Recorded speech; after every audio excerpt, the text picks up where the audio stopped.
Next up on WTV, a special report on 9/11 and a look into Patriot Day. WTV's Daily Update starts now.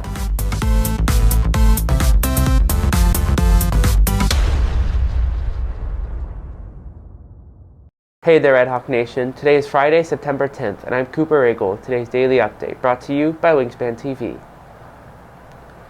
Tomorrow is the 20th anniversary of 9/11. On this day, we take time to honor the first responders who lost their lives. WTV's Kirti Gumadi explains the significance of tomorrow. Turning tragedy into a day of honor, on December 18, 2001, Congress declared that every September 11th be known as Patriot Day and National Day of Service and Remembrance. The day honors the lives of those who were killed as a result of the terrorist attacks of September 11, 2001. For Frisco ISD Student Resource Officer Brent Stafford, it is a reminder of the events that happened. First Responders Day for me takes me back to the actual events of 9/11. I was actually in high school. It was school picture day. I remember getting ready for school pictures and having the news on and seeing it. I remember it was Good Morning America. I knew that it was usually on tape delay, and then saw the planes strike the building. They talk about, breaking news, and they were cutting to the story. And I just remember thinking, well, it happened, an hour ago, and then realizing that it was actually what was going on and watching it with my mom. And then just remember that day going to school, and every teacher, not normal, but every teacher had the news on. And just kind of watching everything that took place, and then you start to hear about what happened in Washington, D.C. with the plane hitting the Pentagon, and then the plane going down in Pennsylvania, Flight 93. It was just a very, very sobering moment. First time that I'd seen anything like that on a very newsworthy scale, and seeing all the news stories about all the sacrifices that were made by firefighters and police officers that day. Really hit home, and was really what made to see the recovery is what made that day special. The actions of first responders on that day are part of Stafford's life as an adult. Just going back to that time, seeing the people running from the towers, but then also to see the firefighters and the police officers running the other way. It just reminds me of their sacrifice, and it's what drives me, in situations even here in Frisco. There's been times where there's been some crazy situations, and when normal people would be running away, we have a duty to be running towards the action, to be running towards the danger. And so, my circumstances, my experiences, while not to the level of what happened on 9/11, there are times where you are driven by a duty, driven by the calling to be a first responder, to run towards danger when your normal instinct is to run away from it. The day holds a special meaning in the hearts of many first responders, including former firefighter paramedic, boys head basketball coach Stephen FRIAR. I kind of grew up in the first responder lifestyle. My dad was a fireman for 33 plus years, and so I kind of grew up in that. And he's in the military as well. So I think it's just important just to kind of remember sacrifices those guys made with the terrorist attacks and everything, and also just understanding that that community as a whole kind of wrapped its arms around each other, and we persevered through it. So to me, it just means that it's kind of not just the 9/11 day itself, because it was 20 years ago when I was going to high school, and I remember hearing about everything that happened. What this day really means to me, though, is the day after, when we all kind of came together and really just kind of united as one again. I think that was really cool to kind of see and experience. Everybody was really, strengthened by the devastation that took place, and it really made us a stronger country. And I think if we can kind of live like it's 9/12, it would be better for everybody. Reporting for WTV, I'm Kirti Gumadi. As we honor the first responders, we also remember the tragedies that occurred on September 11th, 20 years ago. Millions of Americans will be taking time tomorrow to remember those who risked and sacrificed their lives in the aftermath of the terrorist attacks of 9/11. This year marks the 20th anniversary of 9/11, and the impact of the day is still vividly remembered by some people on campus. For Coach Kenneth Shumo Jr., the event was one that marked his childhood. Yeah, so September 11th, 2001 for me is a day I will always remember. Started off as a really normal day for me. Got up, went to school.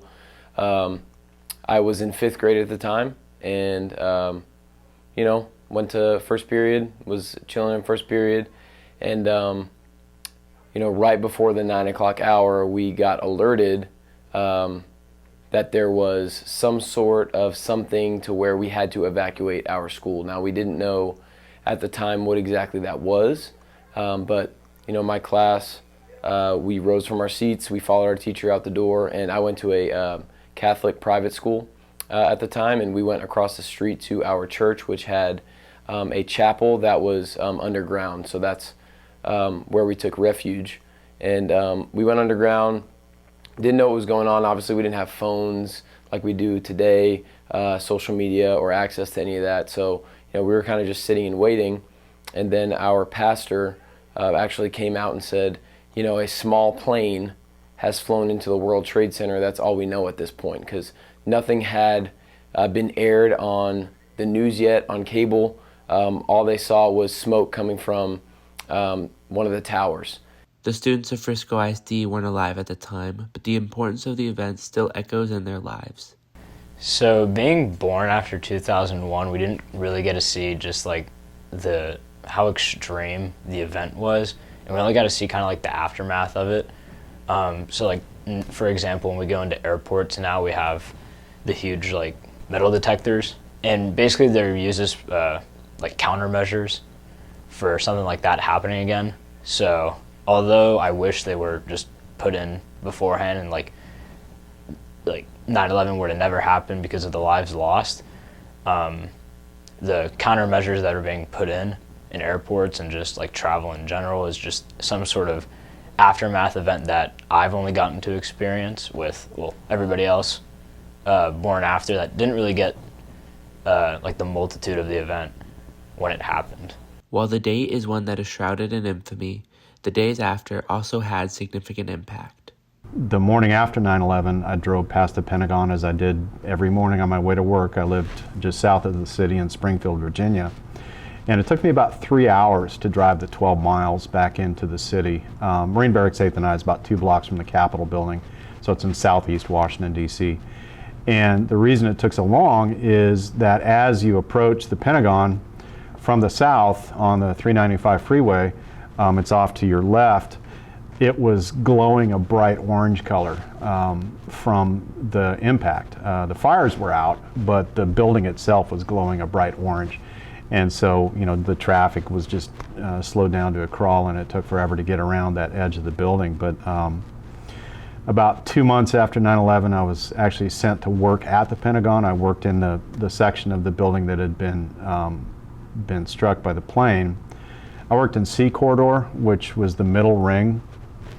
They start E ring, which is the furthest out, and then A ring is the closest to the courtyard.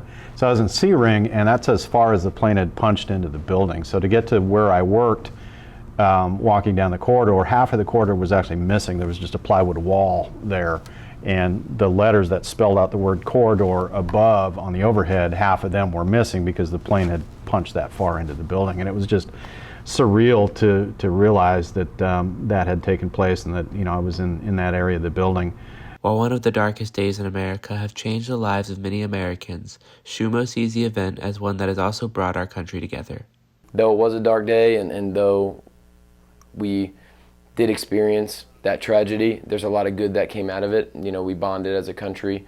I'll never forget the home run that Mike Piazza hit for the New York Mets in the first game back. After that, sports and everything were suspended, but everyone was kind of just looking for some sort of joy, and Mike Piazza hit a home run, and everyone just kind of like exploded, and the stadium was going nuts.